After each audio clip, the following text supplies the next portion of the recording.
All right. Well, hey, everyone. It is Monday night. It is November 22nd. My name is Dee Corchin, and I am excited that we are here for a combined team time call with Susan Palace and her team. And that Susan, who is my coach, is going to be leading our training tonight on primarily personal development, a really important topic any time of year, but especially through the holidays on navigating emotions. And this is going to be great for us. It's also going to be great for you to be able to share with others in your world, in particular your clients as well. So if you're coming on, what we were doing is opening, it is Thanksgiving this week. So I'm glad you're with us. Such a great time to get into a mindset of gratitude. And if you would drop into the chat what you are grateful for with Optavia, what change has it brought into your life? It's been fun to see that blowing up. So I would love to see all 50 of us on this call to have a comment in the chat there. And while we're doing that, we have been every Monday this month. We have been doing a recognition and our opening inspiration from a new leader in our organization. And I'm really excited tonight. We have Samantha Bruno. Samantha achieved the rank of regional director last month. So Samantha's going to come on and she is going to share her Optavia journey with us. And Sam, if you can just unmute yourself, we can't wait to hear from you. Hello, how is everybody? Oh, so good to see all of your faces. Just to see our Optavia community. It really helps me a lot on a Monday night, for sure. But thank you guys so much for just letting me be able to share. And a little bit about me. I am a mom of 3 boys, and they are ages 10, 11, and 4. So always keeping me busy. And I started the program about 2 years ago. Actually, 2 years ago, it was the week before Thanksgiving when I started the program. And I just couldn't take it anymore. I was so ready. I was ready to change my life. I was ready to be a new person. I was ready to be my old self again. And I saw Lauren Yeomans. I saw a Facebook post that she had done, and I'd known her since she was a teenager, but hadn't talked to her in forever. And I saw her transformation picture, and I was like, good grief, what is this girl doing? So I sent her a message, and the rest is history. And I've loved it, and I'm so grateful for her just being such a great friend and mentor, and helping me and talking me off the ledge. I don't know. I feel like it's almost every week she's done that, and I'm so grateful for her encouragement and her positivity. And I've lost about 50 pounds on my journey. And I've loved it. I love my health. I love my life. I love how everything is so different now. And I love the way, not just from the outside, but the inside. And I think that's what really inspired me to become a coach, was just how transformative this program is, not only on the outside, but the inside. And I just knew that people needed this. They needed to know that there was hope. And then, I think it was about, oh gosh, maybe a year, no, less than a year, that I started coaching, after several times of Lauren telling me, I think you'd be a great coach. You'd be awesome. You'd be awesome. Like, no, no, no, no. But I finally took the leap, because I knew that there were people out there that needed me to say yes, and that it wasn't about me, that it was about the people that are around me that need hope and need help. And I've been so privileged and honored to be able to help people on this journey. But I think the thing that helped me the most was really fighting through my obstacles. And I'm a woman of a million excuses. reasons why I can't do something. And I can't, I'm busy. I have this, I have that. I own another business, a wreath making business. So this, especially around the holidays, it's very busy. But I'm juggling and spinning a lot of different plates and a lot of different things and have a lot of responsibilities. But honestly, I feel like it just made me even more grateful for my health, because if I didn't have my health, I wouldn't be a great mom. I wouldn't be a great husband or wife. I wouldn't have all these things. But um, I just had to learn how to fight through my obstacles and change my mindset about the things that weren't stopping me. And the things that were stopping me were actually the things that I found really inspired other people around me, and that saw that they could do it too. And to the busy moms, they saw, wow, you're such a busy mom. How do you do it? Optavia. Wow, how do you handle all this? How do you have such a great, mindset or perspective? Or how do you Optavia? It's really been the thing that has kind of been an anchor in my life in the past few years. And all of the excuses and obstacles when I'm busy in the grocery store, I'm able to share with somebody that's looking for protein shakes. And when I'm running on the sidewalk, I stop the people that run. I'm like, oh my gosh, that's so great. Are you wanting to get healthy too? Are you running a race? I want to run a race. I've just been able to use a lot of the busyness in my life to be able to reach out to the other people wherever I am. So that's been it. I'm really excited. I still feel like, oh my gosh, what am I doing being a regional director? But as afraid as I am, I'm excited to see what God can do, even though I still have all those fears and obstacles around me. So thank you, Dee, for letting me share. Oh, Samantha, that was beautiful. Thank you. Big message there, you guys, right? Even when we're busy, we can make it a priority, and that you reached into that place in your heart that other people need what we have to offer. And I love how you said you just bring it into your busy life, right? Like it doesn't have to be separate from your busy life. You just bring it into your busy life. So thank you, thank you, thank you. That is awesome. So congratulations again, Regional Director. And even as IPD, I often wonder, like, what am I doing here? So yeah, just get comfortable with that. Great. Very good. All right. Well, before we continue on, just want to make sure that everybody saw Optavia in their e-newsletter. So hopefully you received that from Optavia, but they did make the announcement tonight to coaches of a nominal price increase that is happening effective on December 8th. And so just so you know, I mean, this is really with the economy to be expected, right? With what's been happening, prices are increasing in general across the board. You see it, right? When you're in the grocery store at the gas tanks. But basically, I am really happy because Optavia put a lot of effort and a lot of research and time into this. And as a national average, from October 2020 to October 2021, a 6.2% inflation rate. But the increase with Optavia is 3.73%. So less than what the average is for inflation. It's about 80 cents a box.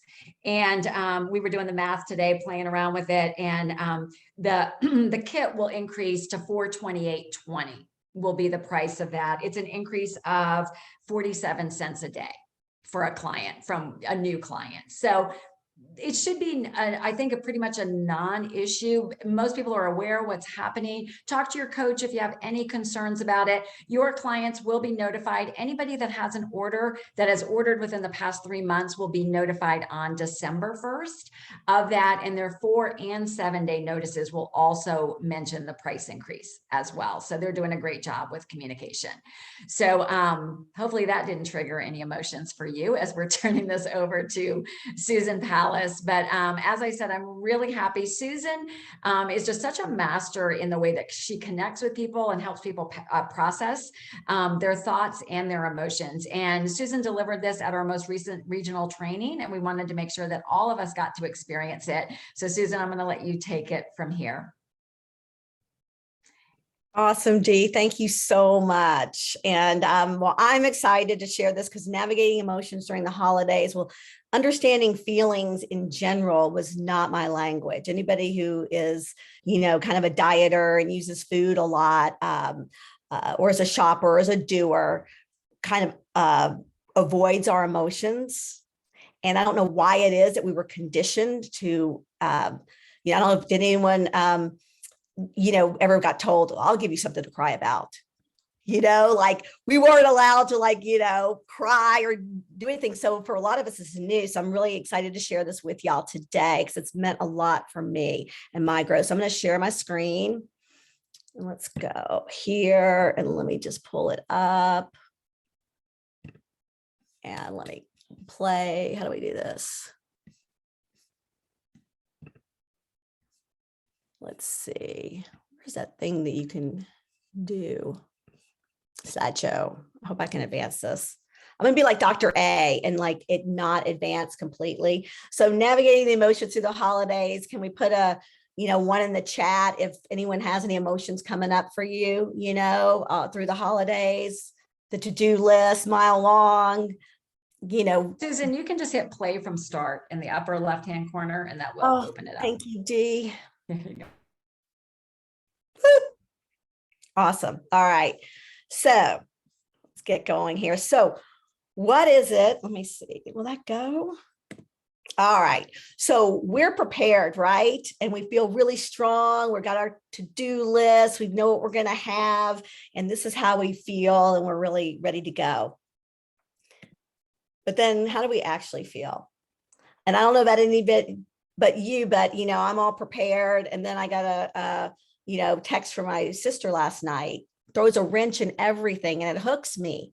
And so I start feeling like, it brings up feelings for me. And this is what it's like. But here is, wouldn't it be nice if we look like this? At anything that went wrong, we just kind of looked and just observed, because I don't know about you, but this is what I want to be at our family table, because my family, like I say, it can be like a Jerry Springer show sometimes. They are all intelligent, wonderful people, but can get going. So anyway, this is how I want to be. And what happens a lot of times when we don't know our feelings and own them and get to know them and be familiar with them, and I call friend our feelings, what happens is that we can't be with other people and their feelings.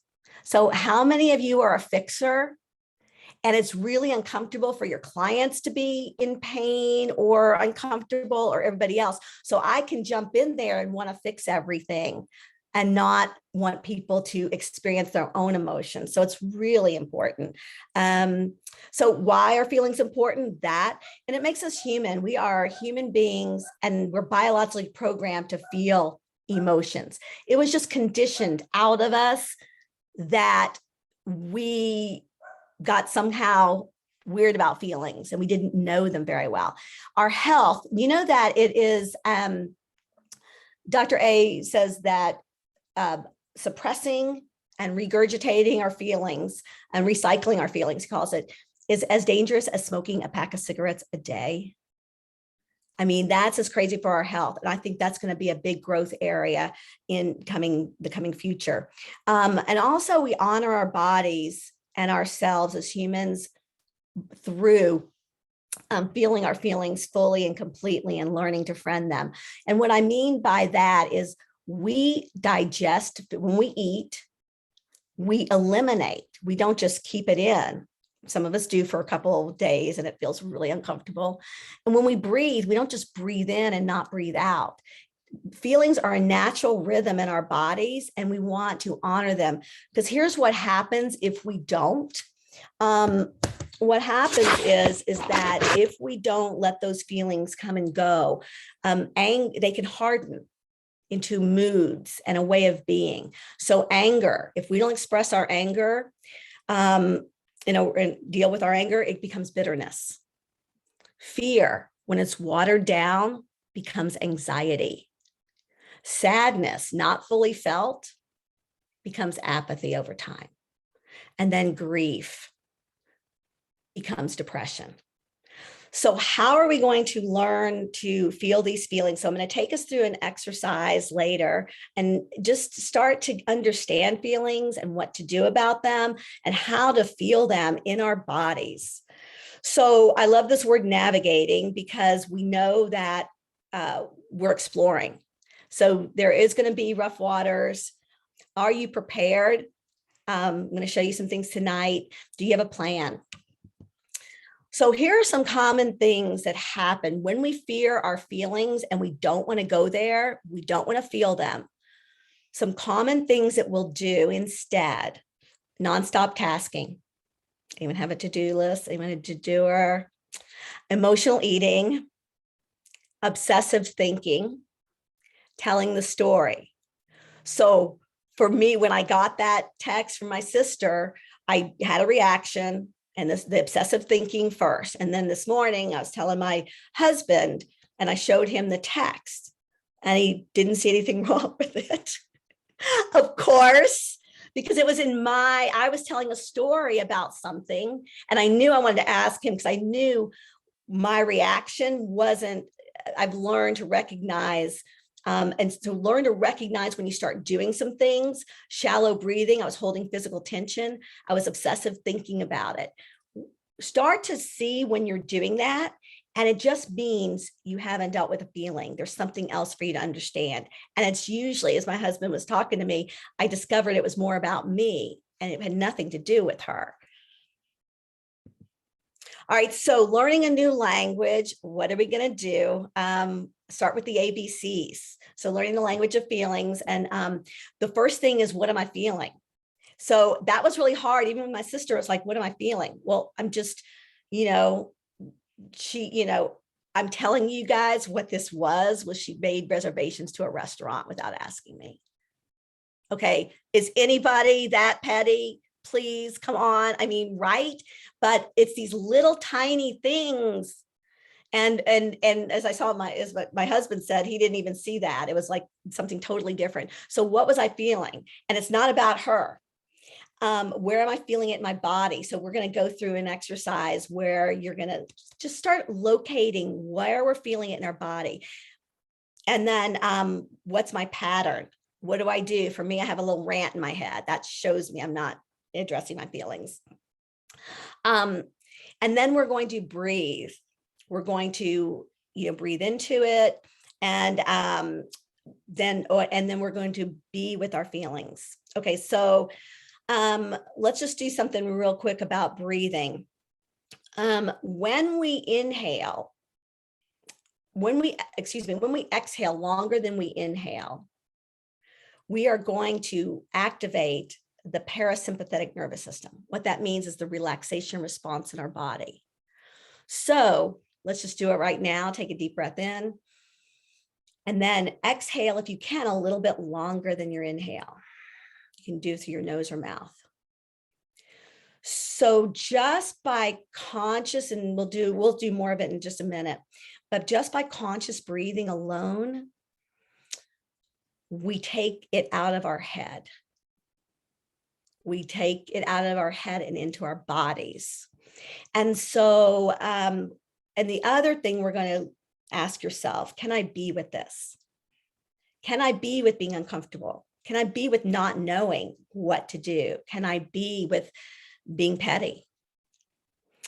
And then the third thing, the C, is choose. You can either choose to release it. I'll show you in a minute, to understand it, process it, like I did with my husband today, or to move. And so I'd like to show you, let's go ahead and stop share. Oh, okay. Go ahead and do that, Suze. Cool. All right. So now let's go ahead and everybody, I'm going to show you some moves that you can do to move through the feelings so they can not stay in your body. All right. So y'all can stand up or you can sit down. And one of the things that fear triggers in us is anger. A lot of times when we're angry, a child walks out into the street and we're like, don't do that. We're really fearful, but it comes out as anger. Okay, so here are some techniques for us to do. We're sitting at the dining room table. on Thanksgiving. We're about to have our 4th plate, and we don't want to do that. So when you feel anger, getting an angry sense, what happens? Everybody becomes the enemy. When I was angry at my sister, she's the enemy. She's not doing anything. She's making reservations for dinner. So, but everybody becomes the enemy. And so what you want to do is think about when you feel yourself getting that ignited anger, that you just don't want to feel a certain feeling or feel angry because you think that means you're an angry person. We identify with that. So just imagine yourself having hot fudge sundae, sugar-free, of course, run over your shoulders, over your head, over your neck, over your face and your jaw. Just by doing that alone, it takes you out of that stress, fear response so that we can choose an outcome we want. I chose to ask my husband, hey, check a look at this. The second thing, when we're fearful, we freeze. Does anyone freeze? Or no, what do? We flee, right? We fight, flight, fight, flight, flight, flight. Okay, so you're at your table. You want to run away. The other thing, when we're fearful, we go wherever we flee up into our head. We make a story about it. So we're like looking, our shoulders go back, we're kind of backing up. We want to run out of the room. I don't know, I have friends that are fleers. They're out of here. They just leave. And I'm not a fleer, I'm a freezer. So, but anyway, but how can you handle that? All right, so get into put your feet on the floor. If you're sitting at a table, fine. If you're standing up, but you want to get in a sumo wrestler position. Ground yourself, just feel yourself grounded. And that'll stop that automatic trigger. And you'll feel in a more powerful state versus your fearful state. Okay, you're a freezer, I'm a freezer. Deer in the headlights, you can't think. So one of the things you can do is when you notice that, just start wiggling your toes, wiggling your fingers.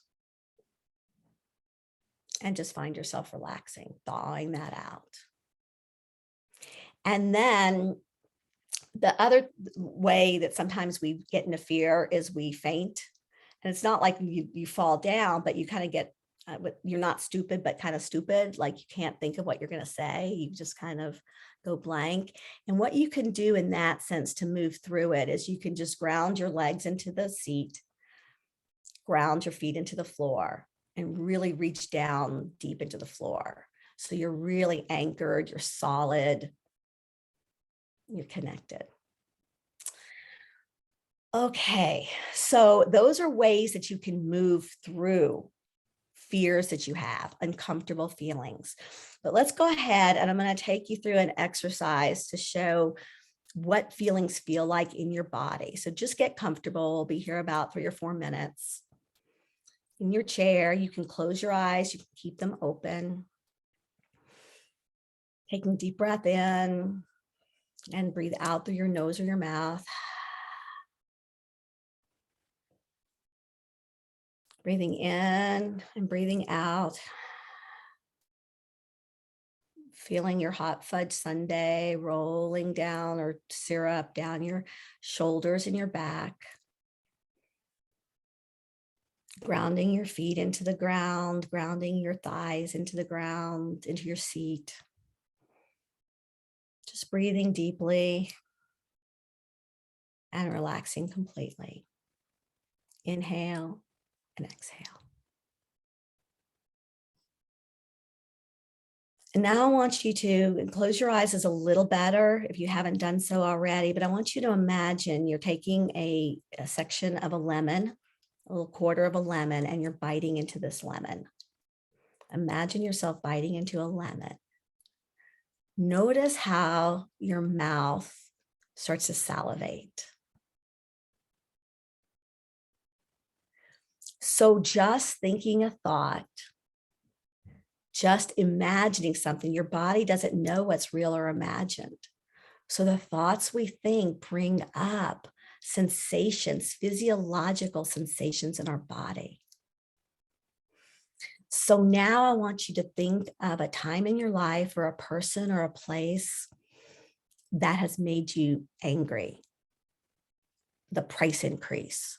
Think of anger, or sad.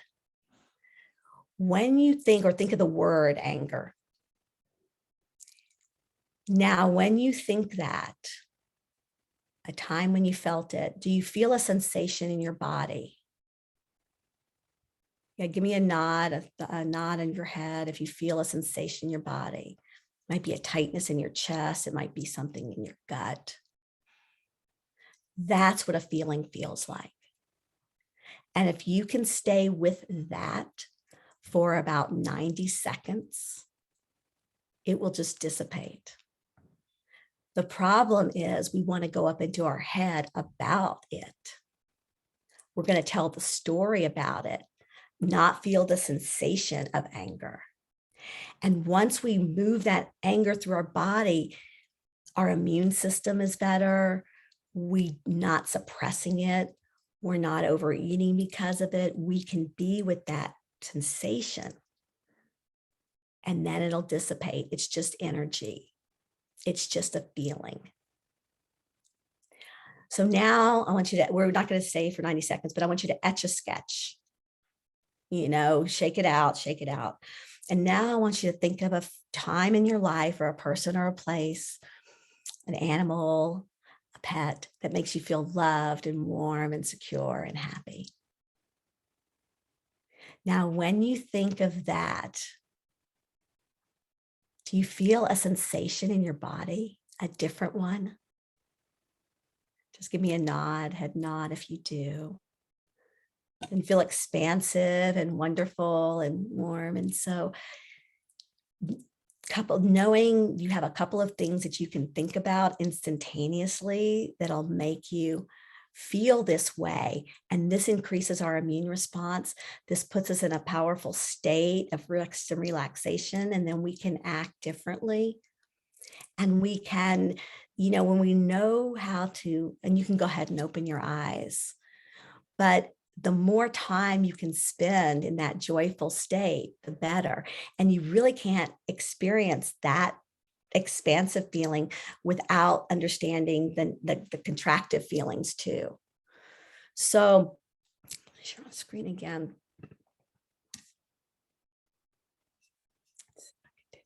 Oh, I'm not going to do that. So when you're making a new friending feelings and being with them, understanding them, getting to know them. You know how you have a pinky promise? So I want you to put your hands, your little fingers together and pinky promise yourself that this holiday season, you'll be kind to yourself. You'll be kind to others, and that you will just learn to know yourself better so that you can show up more available, have more joy, and happy holidays. Awesome. Thank you for that, Susan. Man, that was so good. When we were doing the opening and I was watching everybody saying what they were grateful for Optavia, all of us, I think probably most of us came for our physical transformation, but most of us talked about our mindset change and our personal transformation that we were most grateful for. And I think just even what you said, Susan, allowing us to go through this, to be stronger for ourselves, not only through the holidays, but year round, we're going to show up better in the world. And I was thinking about what am I most grateful for? And I thought this is a quote I wanted to leave you guys with as we're heading into the holiday, Thanksgiving, the holiday season, to just remember. And it's a quote by Brian Tracy, and it says, to be truly happy and fulfilled, you must be working towards accomplishing something that is bigger than yourself and that makes a difference in the life or work of others. And that's what we have in our hands, you guys. I'm so grateful for every single person who has said yes to our mission and that we get to be part of something that is bigger than us, and we are radically changing lives. So don't ever forget that. You're in a perfect position as we head into this holiday season to offer this gift and to be in touch with those emotions and that warm, fuzzy feeling that we got when we thought of love, right? So thank you so much. The calls are at 8 and 8:30 are very related and similar to this in terms of heading into the holiday season. So we will all head over there, and then we'll see you next week on Team Time. Thanks so much. Thanks again, Susan. And thank you, Sam, for our opening inspiration. Bye.